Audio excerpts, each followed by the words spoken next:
Now for this video, I want y'all to listen closely to me because it's a video that deals with you investing your own stubs, which might involve real life money. And I just want you to know that you're investing at your own risk. Now these are my predictions, and I have to say that for the most part, I do have some pretty accurate predictions because I have a certain formula that I follow that I will be showing you all as well, just in case you guys want to go ahead and do it yourself. But none of the cards that I will include in this video are cards that I have not personally invested in as well, because I do believe that they are going to get the upgrades, if not this week, in a future week, if they continue to keep up the performance that they're currently at.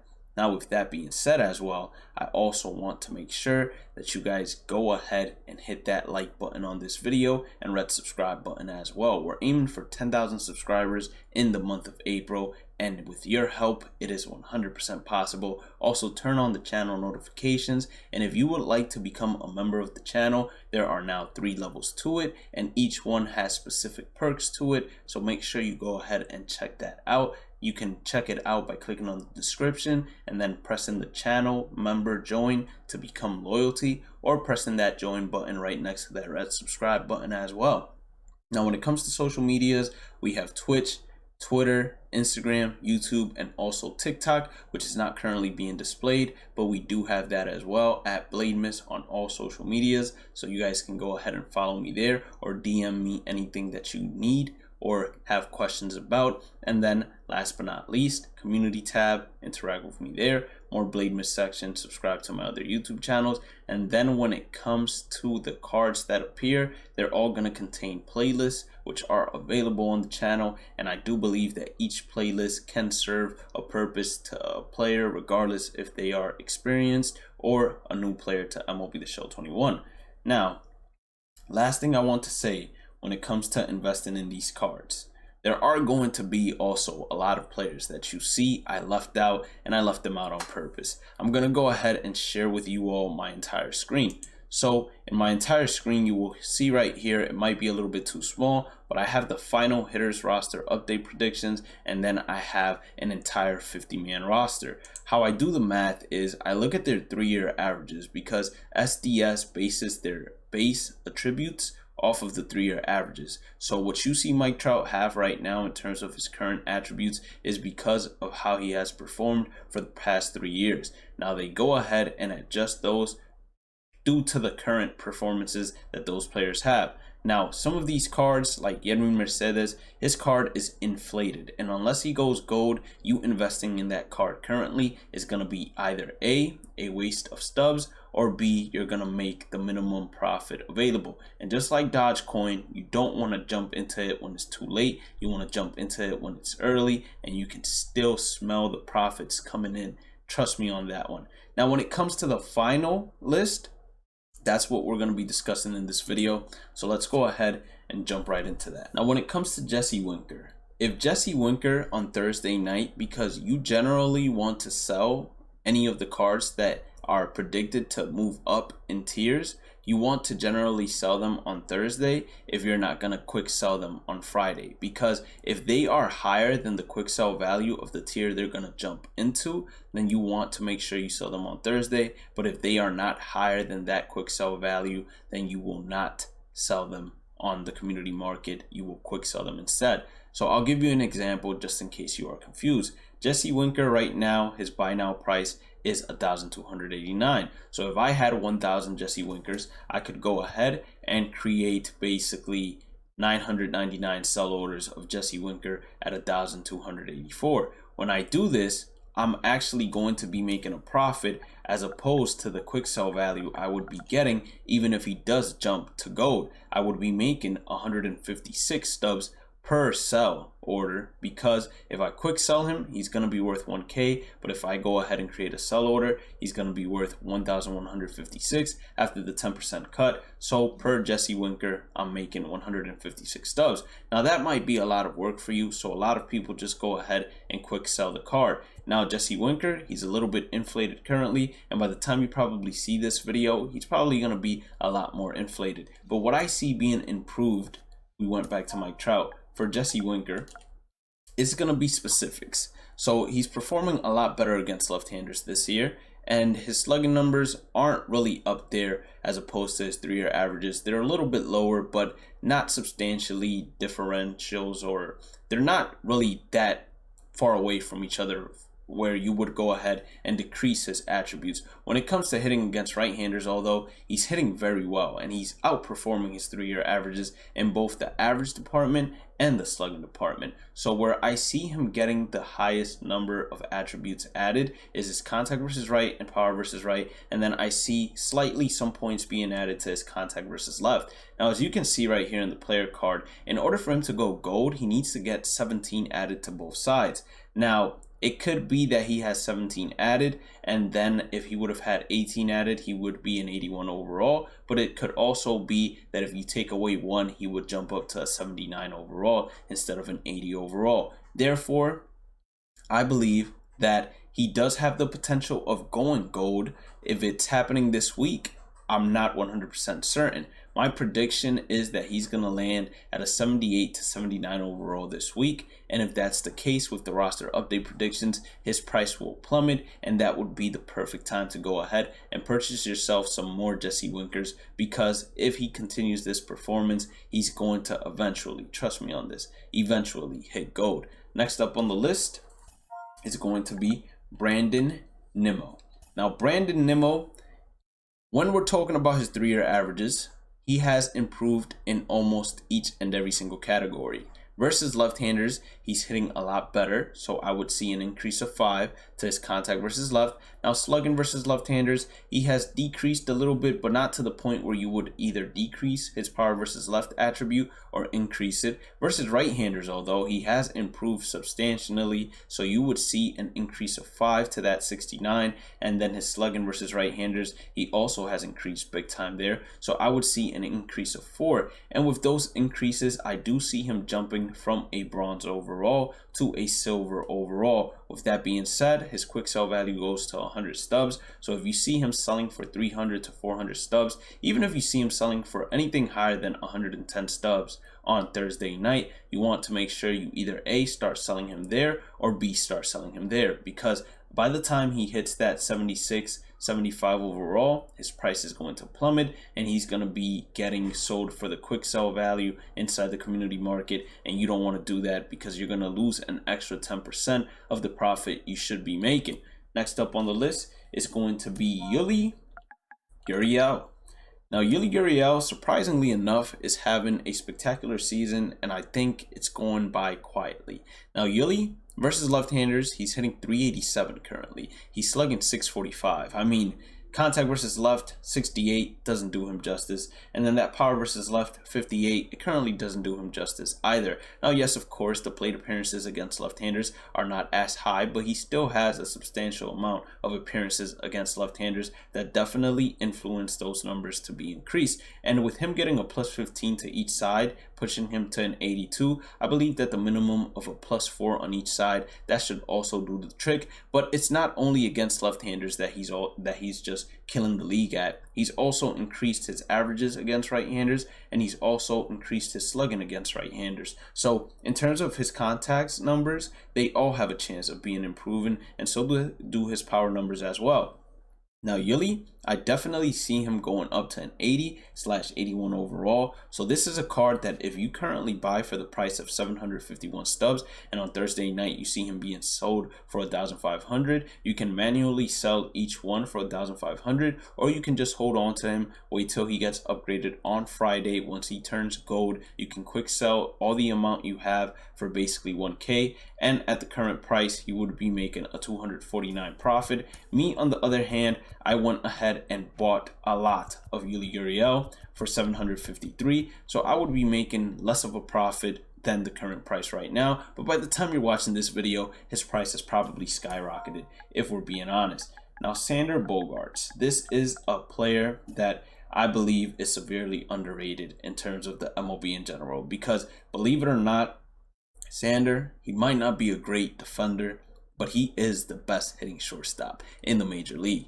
Now, Versus left-handers, he's currently hitting 379. He has a high attribute versus left-handers, but I still see a +4 being 100% justifiable. Versus left-handers, in terms of slugging, he's slugging 655 and his 3-year average is 574. How in the world does he have 65 power versus left? That makes no sense to me. He should have a minimum of 80 power versus left. So I'm going to go on a limb and say that eventually he's going to get a +15 there. That's going to take that up to an 80. Now versus right-handers, he's hitting 358 as opposed to his 307 average. 82 contact versus right is good, but he's hitting 358 for crying out loud. That needs to be at least an 87 in my opinion. And then he's slugging the same as his 3-year average. He's slugging 528 against right-handers. His 3-year average is 528 as well. 68 power versus right doesn't even really do justice for 528 in terms of slugging numbers. It should be at minimum a 70. In general, this is a card that's currently selling for 2.7k stubs,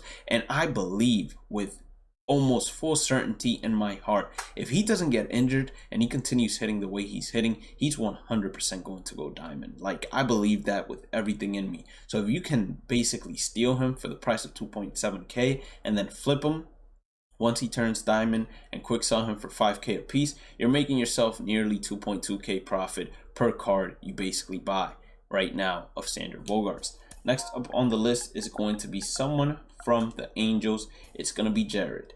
Now Jared right now, his attributes, they're pretty good and they have room for improvement as well. Versus left-handers, he's hitting 304, 62 doesn't do him justice. His 3-year average is 308. I'd give him at least 5 to his contact versus left. In terms of slugging numbers, he's slugging 522 currently against left-handers, and then his 3-year averages is a 492. So when we look at his slugging numbers against right-handers at the same time, his 3-year average is a 523. So 523, he has an 80 power versus right. That's understandable because he's a lefty, and you can assume that future projections he's going to continue increasing his slugging versus right as he has done this season, where it's a 571. So 80 power versus right is understandable. I would even add 3 to that. When it comes to his contact versus right, I would definitely add 10 to that because he's currently hitting 327. A big improvement from his 3-year averages of 264. And then when it comes to his power versus left, I would go as far as adding 4 to that as well, as he's currently hitting 522 in terms of power versus left. So I definitely see him long term being able to hit the gold tier, but as of right now, all I could see from him is a 77, 78, or 79 overall upgrade. But if you can basically steal him right now for the price of 225 stubs, I say you're getting a steal. Next up on the list, he's currently injured, but I don't think the injury should have any effect on him. I mean, for crying out loud, the guy's 38 and he has hit 5 home runs already, and he's one of the best defensive catchers in the game. Yadier Molina. Now, we're looking at his card right now, right? And I don't know if you guys can see this, but I 100% can see this. If you see his contact versus right, if you see his power versus right, you are seeing that if he gets a +1 to both sides, he becomes an 80 overall. Now, catch the kicker. Right now, he's hitting better against lefties than his 3-year averages. Keep in mind, although, plate appearances, it's minimal. So, of course, it's basically inflated as of right now. So, we won't even touch those numbers, let's say. But versus right-handers, his 3-year average is 267. He's currently hitting 283. So, let's go ahead and just give him 1 for that, right? There we go. He got that +1. And then slugging versus right-handers, his 3-year average is a 385. Right now, 491. So without a question, that power versus right needs to go up. So let's go ahead and just give him the minimum of a +1 right there too. He's hitting an 80 overall, no question about it. Like, Yadier Molina is gonna go gold. You need to go ahead and pick him up, especially if he's at the price that he's currently at. As you guys saw in my completed order, I also have a bunch of orders for Yadier Molina. And don't you worry, each and every single player you see here, I'm going to basically put a bunch of orders for. That's why I dropped from like 100k to 28k.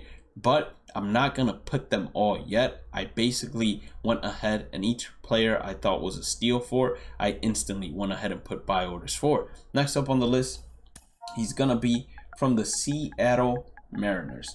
It's going to be Ty France.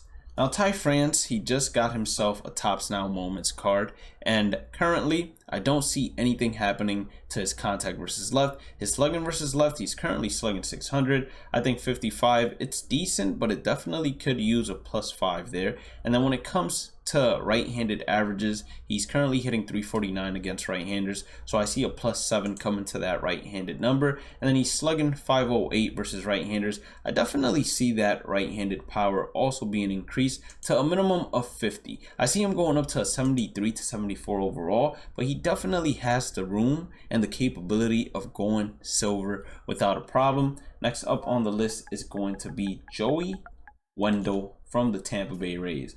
Now Joey, he's a great defender. That's going to help him out a ton.